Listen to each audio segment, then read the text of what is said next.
Hello friends, എല്ലാവർക്കും സുഖമാണോ? എല്ലാവരും സുഖമായിട്ടിരിക്കുന്നെന്ന് വിശ്വസിക്കുന്നു. ഇന്ന് വേറൊരു വിഷയത്തിനെ പറ്റിയാണ് ഞാൻ നിങ്ങളോട് സംസാരിക്കാൻ പോകുന്നത്. അതായത് ആത്മഹത്യ എന്നൊരു വിഷയത്തെ പറ്റി. നമ്മളിഷ്ടം പോലെ നമ്മളിങ്ങനെ ധാരാളമായിട്ട് നമ്മൾ വാർത്തകൾ സ്ഥിരം കാണുന്നു, എടുക്കുന്നു. ഇപ്പം ഒരു ടീനേജ് തൊട്ട് ഉള്ള ഇതിലുള്ളവരെല്ലാം ആത്മഹത്യയിലോട്ടങ്ങ് കിടക്കുകയാണ്.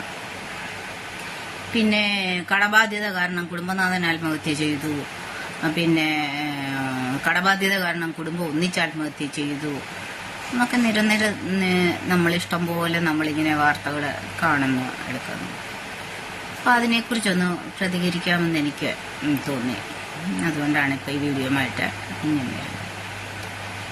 കാരണം ഇന്ന് പല ആൾക്കാരും അവനവനിൽ സാഹചര്യം അല്ലെ അവനവന്റെ സാമ്പത്തികതയിലെ ഒന്നും ചിന്തിക്കാതെ എടുക്കാതെ വലിയ വലിയ ലോണുകളെടുത്ത് വലിയ വലിയ വീടുകൾ പണിയുന്നു. അങ്ങനെ 2-3 പേരെ താമസിക്കാനുള്ളെങ്കിലും 3-4 മുറിയും മണ്ടയ്ക്കൊട്ടും പണിത് എല്ലാവരും വീട് വേണം. വീട് നമ്മൾ ജീവിക്കുമ്പോൾ വീട് വേണം, വീട് ആവശ്യമാണ്.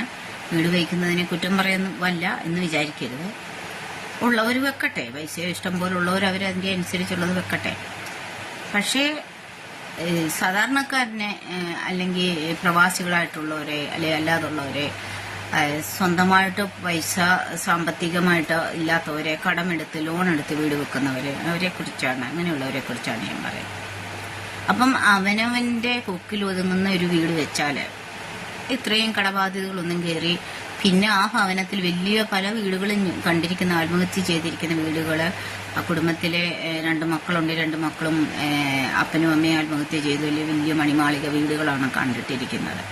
അതിന്റെ കടബാധ്യത കയറി അടയ്ക്കാൻ വയ്യാതെ വന്ന് അവർ ആത്മഹത്യ ചെയ്തു എന്നാണ്. അപ്പം നമ്മളൊരു പ്രോജക്റ്റ് അല്ലെങ്കിൽ ഒരു വീട് അല്ലെങ്കിൽ ഒരു സ്വപ്നം എല്ലാവരുടെയാണ്.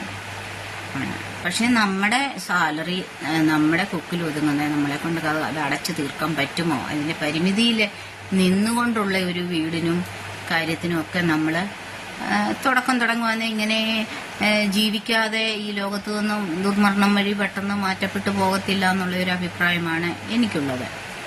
പിന്നെ ഉള്ളവർ വയ്ക്കട്ടെ, ഉള്ളവർ 3-4 നിലയൊക്കെ പണിയട്ടെ, മുന്നോട്ട് പണിയട്ടെ, ഇഷ്ടംപോലെ റൂമുകൾ വെക്കട്ടെ. വേണ്ടേ?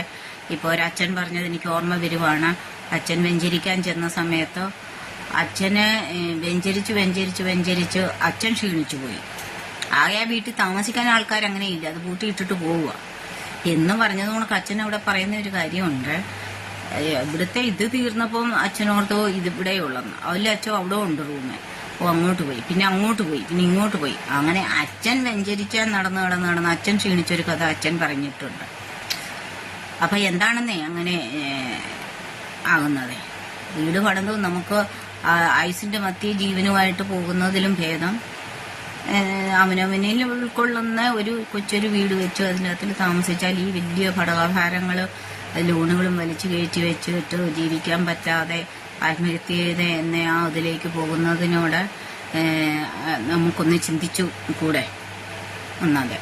പിന്നെ രണ്ടാമത് ഒരു ആത്മഹത്യ പ്രവണതയിലേക്ക് പോകുന്നത് കടഭാരം കാരണം കുടുംബനാഥൻ ആത്മഹത്യ ചെയ്തു എന്ന് പറയുന്നത്. കുടുംബനാഥൻ ആത്മഹത്യ ചെയ്തു.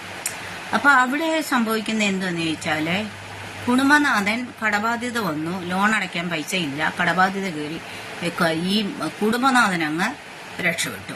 ആത്മഹത്യ എന്ന ഒരു കാര്യം ചെയ്ത് ഈ കുടുംബനാഥൻ അങ്ങ് രക്ഷപ്പെട്ടു. അങ്ങനെ ആത്മഹത്യ ചെയ്യുന്ന കുടുംബനാഥന്മാരോട് എനിക്ക് പുച്ഛമാണുള്ളത്, വെറും പുച്ഛമാണുള്ളത്. കാരണം അവർ ജീവിതത്തിൽ നിന്ന് ഒളിച്ചോടി അവര് പോകുന്നു. എന്നാൽ അവര് ജന്മം കൊടുത്ത മക്കളെ, താലി കെട്ടി അല്ലെ മിന്നി കെട്ടിച്ചേർത്ത ഭാര്യ, ആ ഭാര്യയും ആ മക്കളെയും ഈ ഭൂമിയിൽ ഉപേക്ഷിച്ചിട്ട് അവരെങ്ങനെ ജീവിക്കും മുന്നോട്ട്? അവരുടെ മണ്ടയ്ക്ക് അപ്പൊ ഈ കടം തീർന്നില്ലല്ലോ, ഇയാളുടെ ആത്മഹത്യ കൊണ്ട് ആ കടഭാരം തീർന്നില്ലല്ലോ. അപ്പം ആ കടഭാരം ഈ സ്വന്തം മക്കളുടെയും ഭാര്യയുടെയും മണ്ടയ്ക്ക് കെട്ടിവെച്ചിട്ട് ജീവിതത്തിൽ നിന്ന് ആത്മഹത്യ എന്ന് പറയുന്ന കാര്യം ചെയ്ത് ഒളിച്ചോടി പോകുന്ന ഒരു കുടുംബനാഥനോടും ഒരു അച്ഛനോടും യോജിക്കാൻ എനിക്ക് പറ്റത്തില്ല. അവരോട് എനിക്ക് പുച്ഛമാണുള്ളത്. കാരണം പിന്നീട് തന്റെ ഭാര്യയും തന്റെ മക്കളും എങ്ങനെ ജീവിക്കും? ഈ കടപ്പാരം അവിടെ കിടക്കുവാണല്ലോ, അവരെങ്ങനെയാ കടം വീട്ടും? അതേസമയം സൗമ്യതയോടെയും മാനസികമായിട്ട് ചിന്തിച്ചു എടുത്ത് കടഭാരങ്ങളൊക്കെ നമുക്ക് എടുക്കാം. എങ്ങനെയെങ്കിലും ഒരുമിച്ച് നിന്ന് നമുക്ക് ജോലി ചെയ്തും പണിതെടുത്തും ഒക്കെ നമുക്ക് ഇത് ചെയ്യാം എന്ന് വിചാരിച്ച് ആ കുടുംബത്തിനോടൊപ്പം നിന്ന് ചെയ്ത് ജീവിച്ചു പോകുന്നതല്ലേ ശരിക്കും ഒരു അച്ഛനും ശരിക്കും ഒരു കുടുംബനാഥനും എന്ന് പറയുന്നത്. അപ്പം അതാണ് വേറെ ഒരു കാര്യം. പിന്നെ ചിലര് ആത്മഹത്യ ചെയ്യുന്നത് പ്രണയ നൈരാശ്യം. ഇപ്പൊ എന്തോന്ന് പ്രണയം ഇരിക്കുന്നു ഒന്നാമത്തെ കാര്യം പറഞ്ഞാല്. ഇപ്പൊ ഉള്ളത് പോലും പ്രണയമാണോ? ചുമ്മാ തട്ടിപ്പും വെട്ടിപ്പും കൊണ്ട് നടക്കുന്ന പ്രണയമല്ലേ? അതൊക്കെ പണ്ടായിരുന്നു. നല്ല പ്രണയവും നല്ല കാര്യങ്ങളും ഒക്കെ ഉണ്ടായിരുന്നു. അതൊക്കെ പണ്ടായിരുന്നു. ഇപ്പോൾ ഉള്ളതൊന്നും പ്രണയമൊന്നുമില്ല. പ്രണയത്തിന്റെ പേരില് തട്ടിപ്പും വെട്ടിപ്പും വഞ്ചനയും പറ്റിക്കലുമാണ് ഇപ്പം നടക്കുന്നത്. അതിന്റെ പേരില് പോയി ആത്മഹത്യ ചെയ്യാൻ വേറെ തൊഴിലില്ലേ ആൾക്കാർക്ക്? അല്ല, എന്തിനാണ്? ഒരാള് പ്രണയത്തിൽ പോയി ഒരാള് ചാവുന്നു, വേറൊരാള് ചാവുന്നുമില്ല. അതെന്താണ് അതിന്റെ? അപ്പം ആത്മഹത്യ എന്നൊരു കാര്യത്തിലേക്ക് പോകാതിരിക്കുക, എല്ലാവരും നല്ല ഇതിൽ ജീവിക്കുക, എടുക്കുക, അത്രയേ ഉള്ളൂ എനിക്ക് പറയാനുള്ളത് ഈ വിഷയത്തില്. നല്ലൊരു ദിവസം ആശംസിക്കുന്ന വിഷു ആശംസകൾ എല്ലാവരെയും ദൈവം അനുഗ്രഹിക്കട്ടെ. ആരും ആത്മഹത്യയിലേക്ക് നീങ്ങാതിരിക്കട്ടെ. Okay, by.